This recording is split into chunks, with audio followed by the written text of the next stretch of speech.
ഇന്ന് നമ്മൾ നോക്കാൻ പോകുന്നത് ഈ ഒരു വയർലെസ് ആയിട്ടുള്ള 2000 രൂപയുടെ പ്രഷർ വാഷറാണ്. ഒരുപാടധികം ക്വസ്റ്റ്യൻസ് വന്നിട്ടുണ്ടായിരുന്നു ഇതൊന്ന് റിവ്യൂ ചെയ്യാൻ വേണ്ടിയിട്ട്. അപ്പോൾ നമ്മളിന്ന് വാങ്ങിച്ചിട്ടുണ്ട് 2000 രൂപയുടെ പ്രഷർ വാഷറാണ് നിങ്ങൾ ഈ കാണുന്നത് കേട്ടോ. ഇത് വയർലെസ് പ്രഷർ വാഷറാണ്. അതായത് ഇവിടെ ആയിട്ടൊരു 48 വാട്ട്സിൻ്റെ ഒരു ബാറ്ററി ഇവിടെ ആയിട്ട് കൊടുത്തിട്ടുണ്ട്.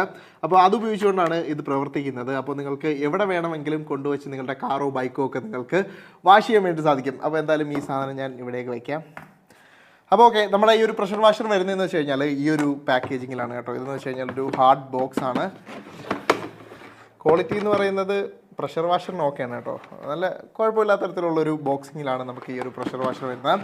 അപ്പോൾ ഇതിനകത്ത് എന്തൊക്കെ സാധനങ്ങളാണ് ഇൻക്ലൂഡ് ചെയ്തിട്ടുള്ളതെന്ന് ആദ്യം തന്നെ നമുക്ക് നോക്കാം. ആദ്യം തന്നെ ഇവിടേക്ക് നോക്കി കഴിഞ്ഞാൽ നിങ്ങൾക്ക് ഒരു ബാറ്ററി കാണാൻ പറ്റും. 48 വോൾട്ടിൻ്റെ ഒരു ബാറ്ററിയാണ് ഇതിൽ കൊടുത്തിട്ടുള്ളത്. അതോടൊപ്പം തന്നെ ഇത് ചാർജ് ചെയ്യാൻ പറ്റുള്ള ഒരു പോർട്ട് നിങ്ങൾക്ക് ഇവിടെയായിട്ട് കാണാൻ വേണ്ടിയിട്ട് സാധിക്കും.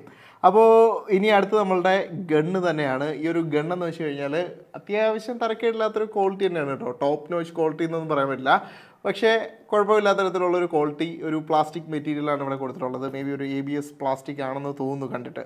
അപ്പോൾ കുഴപ്പമില്ലാത്ത തരത്തിലൊരു ക്വാളിറ്റിയാണ്. അപ്പോൾ അതാണ് ഇതിനകത്ത് ഉൾപ്പെടുത്തിയിട്ടുള്ളത്. അത് കഴിഞ്ഞാൽ ഇവിടെ ആയിട്ട് നമുക്കൊരു നോസിൽ കാണാൻ വേണ്ടി സാധിക്കും. ഈ ഒരു നോസിൽ സ്റ്റെയിൻലെസ് സ്റ്റീലിൽ നിർമ്മിച്ചിട്ടുള്ളൊരു നോസിലാണ് കേട്ടോ.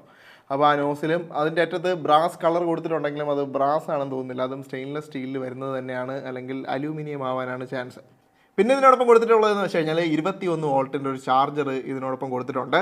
പിന്നെ ഇതിനകത്ത് കുറേയധികം കണക്റ്റേഴ്സും കാര്യങ്ങളൊക്കെ ഉണ്ട്, പരസ്പരം ബന്ധിപ്പിക്കാൻ വേണ്ടിയിട്ടുള്ളതാണ്. പിന്നെ ഫിൽറ്റേഴ്സ് ഉണ്ട്. ഫിൽറ്റർ എന്ന് വെച്ച് കഴിഞ്ഞാൽ ഇത് നിങ്ങൾക്ക് ഇതിൻ്റെ ഒരു എൻഡ് വെള്ളം എടുക്കുന്നതെന്ന് വെച്ച് കഴിഞ്ഞാൽ ബക്കറ്റിൽ നിന്നൊക്കെയാണ് എടുക്കുന്നതെങ്കിൽ നിങ്ങൾക്ക് ഇത് കണക്ട് ചെയ്തിട്ട് കഴിഞ്ഞാൽ അത് ഫിൽറ്റർ ചെയ്തിട്ട് ഈ മോട്ടറിനകത്തേക്ക് ഒരു തരത്തിലുള്ള കരടോ കാര്യങ്ങളോ ഒന്നും പോകാതിരിക്കാൻ വേണ്ടിയിട്ടുള്ള ഒരു ഫിൽറ്റർ സംഭവം കൊടുത്തിട്ടുണ്ട്. പിന്നീട് ഇവിടെ കാണാൻ പറ്റുന്നത് നിങ്ങൾക്ക് ഫോം വാഷിന് വേണ്ടിയിട്ടുള്ളൊരു സംഭവം കൊടുത്തിട്ടുണ്ട്, നമ്മുടെ ഗണ്ണിലേക്ക് കണക്ട് ചെയ്യുന്ന സാധനം. പിന്നെ 2-3 നോസിൽസ് ഇവിടെ കൊടുത്തിട്ടുണ്ട്. ഈ നോസിൽസ് നിങ്ങൾക്ക് പല രീതിയിൽ വെള്ളം വരുന്നതിനനുസരിച്ച് മാറ്റാൻ വേണ്ടിയിട്ടുള്ള നോസിൽസാണ് ഇതിനകത്ത് ആഡ് ചെയ്തിട്ടുള്ളത്. പിന്നെ നമുക്ക് വെള്ളം ഗണ്ണിലേക്ക് കൊണ്ടുവരാൻ വേണ്ടിയിട്ടുള്ള പൈപ്പ് ഇവിടെയായിട്ട് നിങ്ങൾക്ക് കാണാൻ പറ്റും. അത്യാവശ്യം കുഴപ്പമില്ലാത്ത തരക്കേടില്ലാത്ത ക്വാളിറ്റി ഉള്ളൊരു പൈപ്പ് ഇതിനകത്ത് ഉൾപ്പെടുത്തിയിട്ടുണ്ട് കേട്ടോ. അത്യാവശ്യം ലെങ്തൊക്കെ കാര്യങ്ങളൊക്കെ ഉണ്ട്. നമുക്കൊരു ബൈക്കോ കാറോ ഒക്കെ ചുറ്റിയൊക്കെ നിന്ന് കഴുകാനൊക്കെ രീതിയിലുള്ളൊരു ലെങ്ത് ഇതിനുണ്ടെന്ന് തോന്നുന്നു. ഇനി ഇതിൻ്റെ കണക്ഷൻ മെത്തേഡ് എങ്ങനെയാണെന്ന് നമുക്ക് നോക്കാം. അത് തന്നെ ഇവിടെയായിട്ട് ഒരു അഡാപ്റ്റർ ഉണ്ട്. ഈ ഒരു അഡാപ്റ്ററിൽ നമ്മുടെ പൈപ്പിൻ്റെ ഒരു അറ്റം കണക്ട് ചെയ്യണം. അതിന് വേണ്ടിയിട്ട് നന്നായിട്ടൊന്ന് പുഷ് ചെയ്തിട്ട് കയറ്റി കഴിഞ്ഞാൽ ആ ഒരു അഡാപ്റ്ററിലേക്ക് നമുക്ക് കയറ്റാൻ പറ്റും. നിങ്ങൾ ഉരുക്കുകയോ അങ്ങനത്തെ സംഭവങ്ങളൊന്നുമില്ല, ജസ്റ്റ് ഒന്ന് പുഷ് ചെയ്ത് കഴിഞ്ഞാൽ അതിരുന്നോളും. അതോടൊപ്പം തന്നെ ഇതിൻ്റെ അറ്റത്തായിട്ടൊരു അടപ്പ് വരുന്നുണ്ട്. ഈ അടപ്പ് ഇത് വെച്ച് വേണം നമ്മൾ ചേർത്ത് അടയ്ക്കാൻ വേണ്ടിയിട്ട്. അത് കഴിഞ്ഞ് നമ്മൾ ചെയ്യേണ്ടതെന്ന് വെച്ച് കഴിഞ്ഞാൽ പൈപ്പിൻ്റെ മറ്റൊരറ്റം നമ്മുടെ ആ ഒരു ഫിൽറ്റർ ഉണ്ടല്ലോ, ആ ഒരു ഫിൽറ്ററിലേക്കാണ് നിങ്ങൾ കണക്ട് ചെയ്യേണ്ടത്. നിങ്ങൾ പൈപ്പിൽ ഡയറക്റ്റാണ് കൊടുക്കുന്നതെങ്കിൽ, അല്ലെങ്കിൽ ഫിൽറ്റേർഡ് പൈപ്പിൽ ഡയറക്റ്റ് കൊടുക്കുന്നതെങ്കിൽ നിങ്ങൾക്ക് അങ്ങനെ ഉപയോഗിക്കാം. നിങ്ങൾ ബക്കറ്റിൽ നിന്ന് വെള്ളം എടുത്താണ് ഉപയോഗിക്കേണ്ടതെങ്കിൽ നിങ്ങൾക്ക് ഈ ഒരു ഫിൽറ്റർ കണക്ട് ചെയ്യാം. ഇനി നമ്മൾ ആ ഒരു ഗണ്ണിൻ്റെ ബോഡിയിലേക്കാണ് ആദ്യം കണക്ട് ചെയ്ത് വെച്ചിട്ടുള്ള അഡാപ്റ്റർ കണക്ട് ചെയ്യേണ്ടത്. അതിന് വേണ്ടിയിട്ട് ജസ്റ്റ് ഒന്ന് താഴേക്ക് പുഷ് ചെയ്തതിന് ശേഷം കയറ്റി വെച്ച് കഴിഞ്ഞാൽ അത് ലോക്കായിട്ട് ഇരുന്നോളും. അതിനുശേഷം ചെയ്യേണ്ടതെന്ന് വെച്ച് കഴിഞ്ഞാൽ ഇവിടെ ആയിട്ട് നമ്മളുടെ ആ ഒരു ഗൺ റോഡ് ഉണ്ടല്ലോ, അതായത് ഇതിൻ്റെ നോസിൽ നമുക്ക് ഈ ഒരു ഗണ്ണിലേക്ക് കണക്ട് ചെയ്യണം. ജസ്റ്റ് ഒന്ന് റൊട്ടേറ്റ് ചെയ്ത് കഴിഞ്ഞാൽ മതി. അതിൻ്റെ അറ്റത്തായിട്ട് പിരിയുണ്ട്, കണക്ട് ചെയ്യുന്നതിനനുസരിച്ച് മുറുകിയിരുന്നോളും. പിന്നെ ചെയ്യേണ്ടതെന്ന് വെച്ച് കഴിഞ്ഞാൽ ഈ ഒരു നോസിലിൻ്റെ അറ്റത്തായിട്ട് നിങ്ങൾക്ക് അവിടെയും ഒരു പുഷ് മെക്കാനിസം ആണ് കേട്ടോ. നിങ്ങൾ താഴേക്ക് പുഷ് ചെയ്തിട്ട് നിങ്ങൾക്ക് ഏത് തരം നോസിലാണോ വയ്ക്കേണ്ടത് അത് വയ്ക്കാവുന്നതാണ്. ഇവിടെ ഒരു 2 കളേഴ്സ് നോസിൽ നിങ്ങൾക്ക് പല രീതിയിൽ വരുന്നതായിട്ടുള്ള നോസിലുകളുണ്ട്. അല്ലെങ്കിൽ നിങ്ങൾക്ക് നമ്മുടെ ഫോം വാഷിന് വേണ്ടിയിട്ടുള്ള ആ ഒരു ബോട്ടിൽ സെയിം മെക്കാനിസത്തിലാണ് കണക്ട് ചെയ്യുന്നത്. ജസ്റ്റ് താഴേക്ക് പുഷ് ചെയ്തിട്ട് കയറ്റി വെച്ച് കഴിഞ്ഞാൽ അവിടെ ഇരുന്നോളൂ. ഫൈനലി നമ്മളുടെ ബാറ്ററി 48 വോൾട്ടിൻ്റെ ഈ ഒരു ബാറ്ററി നമുക്ക് ഈ ഒരു ഗണ്ണിലേക്ക് കണക്ട് ചെയ്യാൻ വേണ്ടി സാധിക്കും. അതിന് വേണ്ടി ജസ്റ്റ് ഇതിൻ്റെ ഒരു സ്ലൈഡിങ് മെക്കാനിസമാണ്. കയറ്റി വെച്ചിട്ടൊന്ന് സ്ലൈഡ് ചെയ്ത് കഴിഞ്ഞാൽ ആ ബാറ്ററിയും അവിടെ ഇരുന്നോളും. ഇനി എന്തായാലും ഈ ഒരു പ്രഷർ വാഷർ കൊണ്ട് കിട്ടിയ റിസൾട്ട്സ് എന്തൊക്കെയാണെന്നുള്ളത് ഞാൻ പറഞ്ഞുതരാം. ആദ്യം തന്നെ ഞാൻ കണക്ട് ചെയ്യുന്നത് വെച്ച് കഴിഞ്ഞാൽ നമ്മുടെ ഫോം ബോട്ടിലാണ്. ഈ ഒരു ഫോം ബോട്ടിൻ്റെ റിസൾട്ട്സ് എന്ന് പറയുന്നത് അടിപൊളിയായിരുന്നു കേട്ടോ. നല്ല രീതിയിൽ നമുക്ക് ഫോമായിട്ട് വന്ന് നമ്മുടെ കാറ് മൊത്തത്തിൽ ഇവിടെ കവറായിട്ട് വന്നിട്ടുണ്ട്. ഇതിനകത്ത് ഞാൻ സ്പെഷ്യൽ ഫോമിങ് സൊല്യൂഷനോ അങ്ങനത്തെ കാര്യങ്ങളോ ഒന്നും ഉപയോഗിച്ചിട്ടില്ല. ജസ്റ്റ് 3Mൻ്റെ ഒരു കാർ ഷാമ്പു മാത്രമാണ് യൂസ് ചെയ്തിട്ടുള്ളത്. അതിൽ തന്നെ നല്ല റിസൾട്ട്സ് ആണ് കിട്ടിയിട്ടുള്ളത്. രണ്ടാമതായിട്ട് യൂസ് ചെയ്തൊരു സംഭവം എന്ന് പറയുന്നത് ഇതിൻ്റെ വൈറ്റ് നോസിലാണ് കേട്ടോ. ഇതിൻ്റെ വൈറ്റ് നോസിൽ ഉപയോഗിച്ച് നമ്മൾ ഇതിൽ അറ്റാച്ച് ചെയ്യുന്ന സമയത്ത് കുറച്ചുകൂടെ ഒന്ന് സ്പ്രെഡ് ചെയ്ത് പോകുന്ന തരത്തിലുള്ളതാണ്. ഞാൻ ആക്ച്വലി അതല്ല ഉദ്ദേശിച്ചത്. നമുക്ക് അത് ഉപയോഗിച്ചുകൊണ്ട് കാറ് വാഷ് ചെയ്യാൻ വേണ്ടി സാധിക്കും. ഒരു വളരെ മിനിമലായിട്ട്, അതായത് നിങ്ങൾക്ക് കുറച്ച് വെള്ളമുള്ളെങ്കിൽ പോലും ആ ഒരു അറ്റാച്ച്മെൻറ്റാണ് നിങ്ങൾ ഉപയോഗിക്കുന്നതെങ്കിൽ നിങ്ങൾക്ക് നന്നായിട്ട് എല്ലായിടവും കഴുകുന്ന രീതിയിൽ ഉപയോഗിക്കാൻ വേണ്ടി സാധിക്കും. ഇതിൻ്റെ റെഡ് അറ്റാച്ച്മെൻറ്റാണ് കൂടുതൽ ആളുകളും പ്രിഫർ ചെയ്യുന്നത്. കാര്യം എന്ന് വെച്ച് കഴിഞ്ഞാൽ ഇതാണ് നമ്മുടെ പോയിൻ്റി ആയിട്ട് വരുന്നൊരു പ്രഷർ എന്ന് പറയുന്നത്. അപ്പോൾ ഈ ഒരു റെഡ് അറ്റാച്ച്മെൻറ്റ് കണക്ട് ചെയ്യുന്ന സമയത്ത് ഒരുപാടധികം എക്സ്പെക്റ്റ് ചെയ്യരുത്. നിങ്ങളൊരു 5000-6000 രൂപ കൊടുത്ത് വാങ്ങിക്കുന്ന പ്രഷർ വാഷർ പോലെയല്ല. ഇതൊരു പോർട്ടബിളായിട്ട് കൊണ്ട് നടക്കാൻ പറ്റുന്ന ഒരു പ്രഷർ വാഷറാണ്. അപ്പോൾ അതിൻ്റേതായിട്ടുള്ള രീതിയിൽ നിങ്ങൾ എക്സ്പെക്റ്റ് ചെയ്താൽ മതി.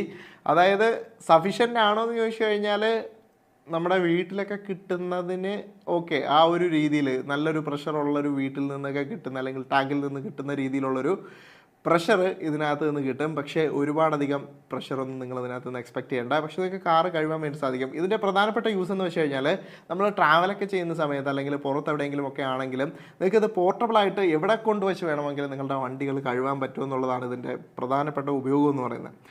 ഇത് ബാറ്ററി ചാർജ് ചെയ്യുന്നുള്ളതായതുകൊണ്ട് തന്നെ നിങ്ങൾ ചാർജ് ചെയ്ത് വെച്ചിട്ടുണ്ടെങ്കിൽ ഇപ്പോൾ നിങ്ങളൊരു ലോങ് ട്രാവൽ പോയി എവിടെയെങ്കിലും പോയി വണ്ടി ഒന്ന് കഴുകണമെങ്കിൽ നിങ്ങൾക്ക് ഈസി ആയിട്ട് ഈ സാധനം കണക്ട് ചെയ്തുകൊണ്ട് നിങ്ങൾക്ക് ഇതിൽ എനിക്ക് ഇഷ്ടപ്പെട്ട മറ്റൊരു കാര്യം എന്ന് പറയുന്നത് ഇതിനകത്ത് കുറച്ച് വെള്ളം മതി എന്നുള്ളതാണ്. ഞാനൊരു 10 ലിറ്ററിൻ്റെ മറ്റേ പെയിൻറ്റ് ബക്കറ്റിലാണ് ഞാൻ വെള്ളം നിറച്ച് വെച്ചിട്ട് ഇതിലേക്ക് നോസിൽ വഴി അടിച്ചത്.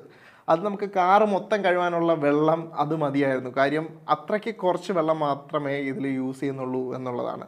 അപ്പോൾ അത് ഉപയോഗിച്ചുകൊണ്ട് നിങ്ങൾക്ക് ഈസി ആയിട്ട് കഴുകാൻ പറ്റും. പിന്നെ പുറത്തൊക്കെ പോകുന്ന സമയത്ത് നിങ്ങൾക്ക് ചെറിയ മറ്റേ 2 ലിറ്ററിൻ്റെ കുപ്പിയൊക്കെ ഉണ്ടെങ്കിൽ ഈ ട്യൂബ് എടുത്ത് ഇളക്കി അതിലേക്ക് ഇട്ട് കഴിഞ്ഞാലും നിങ്ങൾ വെള്ളം പിടിച്ച് വെച്ചിട്ടുണ്ടെങ്കിൽ നിങ്ങൾക്ക് അത് ഉപയോഗിച്ചുകൊണ്ട് കഴുകാൻ വേണ്ടിയിട്ട് സാധിക്കും. ബോട്ടം പോയിന്റ് എന്താണെന്ന് വെച്ച് കഴിഞ്ഞാൽ നിങ്ങൾ ഒരുപാടധികം പവറൊന്നും എക്സ്പെക്ട് ചെയ്യേണ്ട. പക്ഷേ നിങ്ങൾക്ക് കാറ് കഴുകാൻ വേണ്ടിയിട്ടുള്ള അത്യാവശ്യം പവർ ഈ ഒരു ഗണ്ണിനുണ്ടെന്നുള്ളതാണ്. ഇതിൻ്റെ മെയിൻ ഹൈലൈറ്റ് എന്ന് പറയുന്നത് ഇതിൻ്റെ പോർട്ടബിലിറ്റി തന്നെയാണ്. ഒരു ബക്കറ്റ് വെള്ളമോ അല്ലെങ്കിൽ ഒരു കുപ്പി വെള്ളമോ ഉണ്ടെങ്കിൽ നിങ്ങൾക്ക് എവിടെ കൊണ്ടുവച്ച് വേണമെങ്കിലും ഈ ഒരു സംഭവം ഉപയോഗിച്ചുകൊണ്ട് കാറ് കഴുകാൻ വേണ്ടി സാധിക്കും. ഇതിൻ്റെ ബാറ്ററി എന്ന് പറയുന്നത് അത്യാവശ്യം കിട്ടുന്നുണ്ട് കേട്ടോ. ഒരു കാറൊക്കെ കഴുകാൻ വേണ്ടിയിട്ടുള്ളതിൽ കൂടുതൽ ഉണ്ടെന്നാണ് എൻ്റെ വിശ്വാസം. ഞാൻ ഒരിക്കൽ ചാർജ് ചെയ്തിട്ട് കാറ് മൊത്തം വാഷ് ചെയ്തിട്ടും ഇതിൽ ഇപ്പോഴും പവറുണ്ട്. മോട്ടർ ഹീറ്റിംഗ് ഉണ്ടോ എന്ന് ചോദിച്ചു കഴിഞ്ഞാൽ മോട്ടർ ഹീറ്റിംഗ് ഉണ്ട്. പക്ഷേ അല്ലാത്ത രീതിയിലുള്ള പ്രശ്നങ്ങളൊന്നും വന്നിട്ടില്ല. നിന്ന് പോകുന്നതോ അങ്ങനത്തെ കാര്യങ്ങളൊന്നുമില്ല. മോട്ടർ ഹീറ്റ് ആവുന്നുണ്ട്. വളരെ അധികമൊന്നുമല്ല, ചെറിയ മിനിമൽ രീതിയിൽ മോട്ടർ ഹീറ്റ് ആവുന്നത് തൊട്ട് നോക്കുന്ന സമയത്ത് നമുക്ക് അറിയാൻ വേണ്ടിയിട്ട് സാധിക്കും. പിന്നെ ഇത് എത്ര നേരം ചാർജ് ചെയ്യണം, എങ്ങനെയാണ് ചാർജ് ചെയ്യേണ്ടതെന്നൊക്കെ ചോദിച്ചു കഴിഞ്ഞാൽ യാതൊരു ഐഡിയ ഇല്ല. കാര്യം ഇതിനകത്ത് ഈ ബാറ്ററിയിൽ ഒരു തരത്തിലുള്ള ഇൻഡിക്കേഷനും ഇല്ല. ചാർജറിൽ ഒരു ലൈറ്റ് കത്തുന്നുണ്ട്. ഇത് ഫുള്ളി ചാർജ് ആവുന്ന സമയത്ത് ഒരു റെഡ് ലൈറ്റ് എന്നുള്ളത് ഗ്രീൻ ലൈറ്റിലേക്ക് മാറും. ഞാനത് ആക്ച്വലി കാൽക്കുലേറ്റ് ചെയ്തിട്ടില്ല. ഒരു 1-2 മണിക്കൂറൊക്കെ ചാർജ് ചെയ്യാൻ ഇട്ട് കഴിഞ്ഞാൽ മതിയാകുമെന്നാണ് എനിക്ക് തോന്നുന്നത്. അപ്പോൾ ഇതാണ് 2000 രൂപയുടെ പ്രഷർ വാഷർ എന്ന് പറയുന്നത്. നിങ്ങൾക്കിത് വാങ്ങിക്കാൻ താല്പര്യമുണ്ടെങ്കിൽ താഴെ ഡിസ്ക്രിപ്ഷനിൽ ഞാൻ ലിങ്ക് കൊടുത്തിട്ടുണ്ട്. നിങ്ങൾക്ക് അതുവഴി വാങ്ങിക്കാവുന്നതാണ്. കുഴപ്പമില്ലാത്തൊരു സാധനമാണ്, മോശം പറയാൻ പറ്റില്ല. ആ പൈസയ്ക്ക് പോർട്ടബിലിറ്റി കൺസിഡർ ചെയ്യുകയാണെങ്കിൽ നല്ലൊരു ഐറ്റമാണ്.